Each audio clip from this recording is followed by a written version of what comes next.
নমস্কার। গল্পকথা সঙ্গে অভি চ্যানেলের আরও একটি নতুন গল্প পাঠে আপনাদের সকলকে জানাই স্বাগত।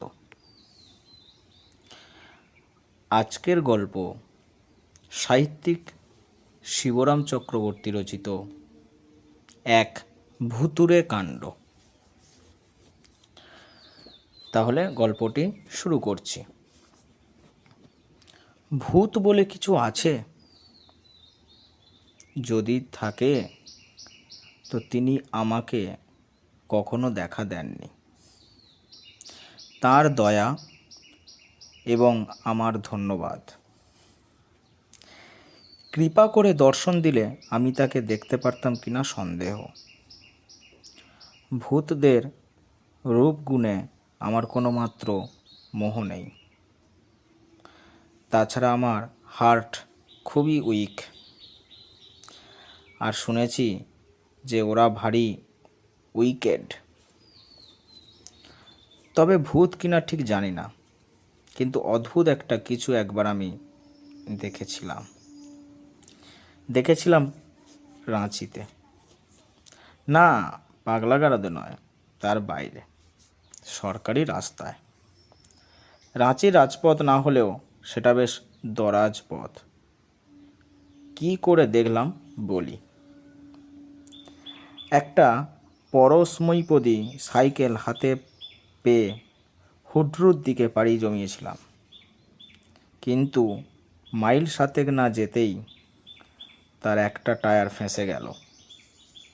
যেখানে বাঘের ভয় সেইখানেই সন্ধে হয়, একটা কথা আছে না?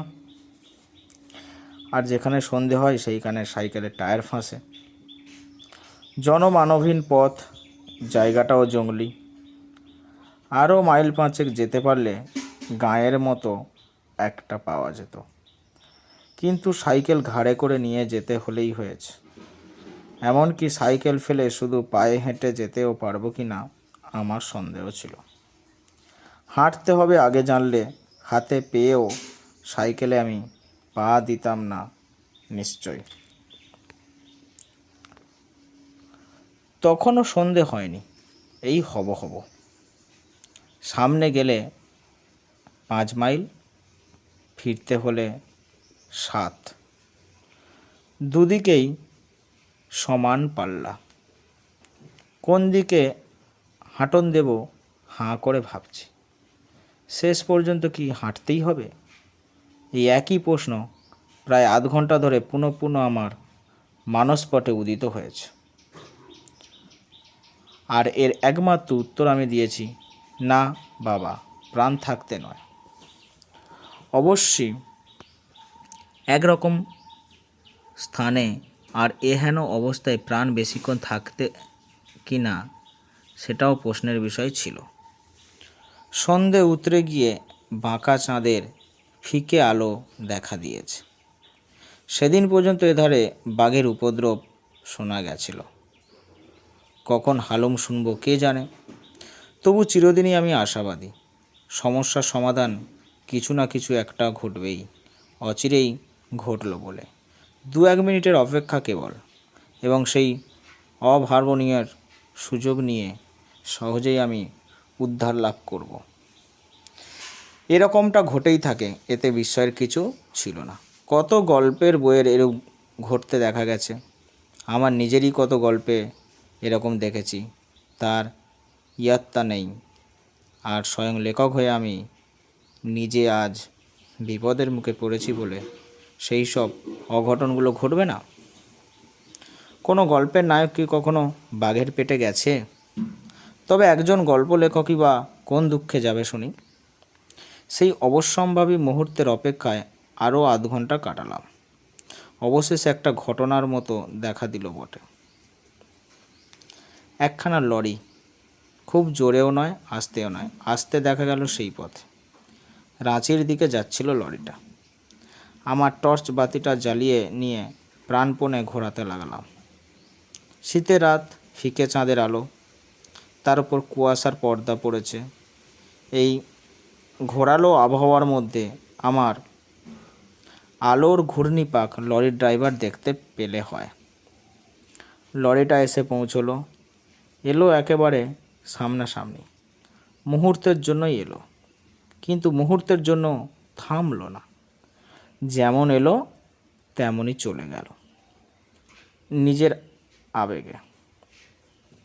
রাস্তার বাঁক ঘুরে অদৃশ্য হয়ে গেল মুহূর্তের মধ্যে। অনর্থক কেবল টর্চটাকে আর নিজের টর্চার করা। আলোর আন্দোলন করতে গিয়ে হাত ব্যথা হয়ে গেছিল। ছ্যা, শেষটা কি হাঁটাই আছে কপালে?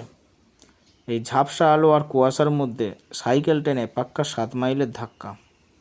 ভাবতেই আমার বুকটা দূর দূর করতে থাকে। তার চেয়ে বাঘের পেটের মধ্যে গিয়ে স্বর্গে যাওয়া ঢের শর্টকাট। না, কোথাও যেতে হবে না, বাঘের পেটেও নয়, কিছু না কিছু একটা হতে বাধ্য। অনতি বিলম্বেই হচ্ছে, আর 1 মিনিটের অপেক্ষা কেবল। এর মধ্যে কুয়াশা আরও জমেছে, চাঁদের আলো ফিকে হয়ে এসেছে আরও। আমি নিজেকে প্রাণপণে প্রবোধ দিচ্ছি। এমন সময় দুটো হলদে রঙের চোখ কুয়াশা ভেদ করে আসতে দেখা গেল। বাঘ নাকি? না, বাঘ নয়। 2 চোখের অতখানি ফারাক থেকেই বোঝা যায় বাঘের দৃষ্টিভঙ্গি ওরকম উদার হতে পারে না। আবার আমি বাহুবলে টর্চ ঘোরাতে লাগলাম। ছোট্ট একটা বেবি অস্টিন, তারই কটাক্ষ। আস্তে আস্তে আসছিল গাড়িটা, এত আস্তে যে মানুষ পা চালালে বোধহয় ওর চেয়ে জোর চলতে পারে। আস্তে আস্তে গাড়িটা আমার সামনে এসে পড়ল। আমি হাঁকলাম, এই, কিন্তু গাড়িটার থামবার কোনো লক্ষণ নেই। তেমনই মন্থর গতিতে গড়িয়ে চলতে লাগলো গাড়িটা। আমার পাশ কাটিয়ে যাবার দুর্লক্ষণ দেখে আমি মরিয়া হয়ে উঠলাম। না, আর দেরি করা চলে না, এক্ষুনি একটা কিছু করে ফেলা চাই। এসপার ওসপার যা হোক। গাড়ির মালিকের না হয় ভদ্রতা রক্ষা করার প্রয়োজন নেই, কিন্তু আমাকে তো আত্মরক্ষা করতে হবে।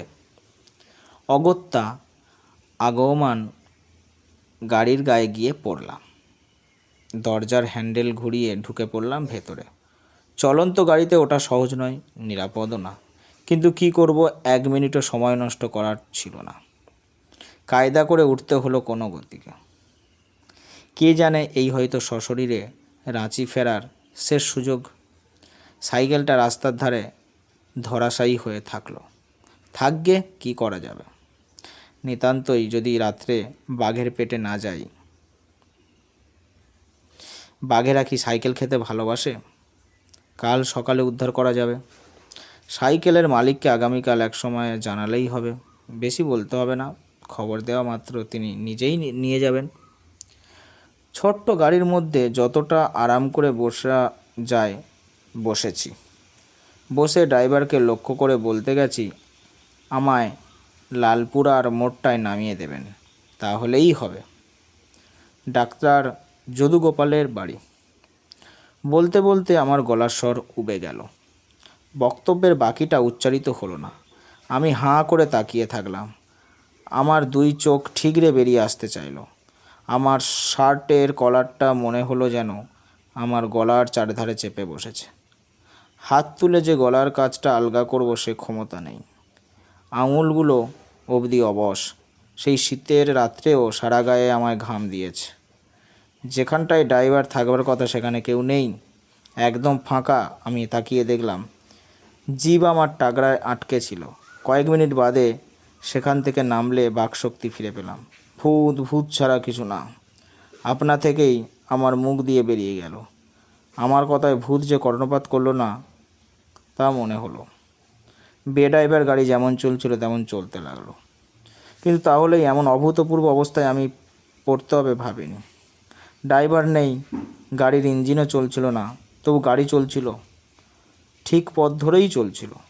এই কথা ভেবে এবং হেঁটে যাওয়ার চেয়ে বসে যাওয়ার আরাম বেশি বিবেচনা করে প্রাণের মায়া ছেড়ে দিয়ে সেই ভুতুড়ে গাড়িকেই আশ্রয় করে রইলাম। আলস্যের সঙ্গে আমি কোনোদিনই পারি না। চেষ্টা করলে হয়তো বা কায় ক্লেশে পারা যায়, কিন্তু পেরে লাভ তো ডিমের। চিরকাল মতো এবারও আমার আলস্যই জয়ী হলো শেষটায়। ঘন্টা দুয়েক পরে গাড়িটা একটা লেভেল ক্রসিংয়ের মুখে পৌঁছেছে। ক্রসিংয়ের গেট পেরিয়ে যখন প্রায় লাইনের সম্মুখে এসে পড়েছি তখন হুঁশ হলো আমার। হুস হুস করে তেড়ে আসছিল একটা আওয়াজ। রেলগাড়ির আগমনী কানে আসতেই আমি চমকে উঠলাম। আপ কিংবা ডাউন একটা গাড়ি এসে পড়ল বলে। অদূরে তার ইঞ্জিনের আলো দেখা দিয়েছে, কিন্তু আমার গাড়ির থামবার কোনো উৎসাহ নেই। বিনে ভাড়ায় গাড়ি চেপে চলেছি বলে কি অদৃশ্য ভূত আমায় টেনে নিজের দল ভারী করতে চায় নাকি? নিঃশব্দ রাত্রির শান্তিভঙ্গ করে গম গম করতে করতে ছুটে আসছিল ট্রেনটা। তার জ্বলন্ত চোখে মৃত্যুদূতের হাতছানি। আমার গাড়ির হাতলটা কোথায়? এক্ষুনি নেমে পড়া দরকার। আরেক মুহূর্ত দেরি হলেই হয়েছে। কোনো রকমে দরজা খুলে তো বেরিয়েছি। আমিও নেমেছি আর আমার গাড়িও থেমেছে। আর সঙ্গে সঙ্গে সামনে দিয়ে রেলগাড়িটাও গর্জন করতে করতে বেরিয়ে গেছে। কয়েক মুহূর্তের জন্য আমার সম্বিত ছিল না। হুস হুস করে ট্রেনটা চলে যাওয়ার পর আমার হুঁশ হলো। না, মারা যায়নি। হুঁশিয়ার হয়ে দেখলাম জলজ্যান্ত রয়েছি এখনও, এবং মোটর গাড়িটাও চুরমার হয়নি। আমার পাশেই ছবির মতন দাঁড়িয়ে আমার এবং মোটরটার টিকে থাকা একটা চূড়ান্ত রহস্য মনে হচ্ছে। এমন সময়ে চোখে চশমা লাগানো একটা লোক বেরিয়ে এলো মোটরের পিছন থেকে। আমাকে একটু সাহায্য করবেন? এগিয়ে এসে বললেন ভদ্রলোক। দয়া করে যদি আমার গাড়িটা একটু ঠেলে দেন মশাই। 8 মাইল দূরে গাড়িটার কল বিগড়েছে। সেখান থেকে একলাই এটাকে ঠেলতে ঠেলতে আসছি। সারা পথে একজনকেও পেলাম না যে আমার সঙ্গে হাত লাগায়। যদি একটু আমার সঙ্গে হাত লাগান। লাইনটা পেরিয়েই আমার বাড়ি, একটু গেলেই ওই যে দেখা যাচ্ছে, আর 1 মিনিটের রাস্তা। গল্পটি সমাপ্ত হলো। আশা করি গল্পটি আপনাদের সকলের ভালো লাগবে। আরও নতুন নতুন গল্প নিয়ে খুব শীঘ্রই আপনাদের কাছে আমি হাজির হব।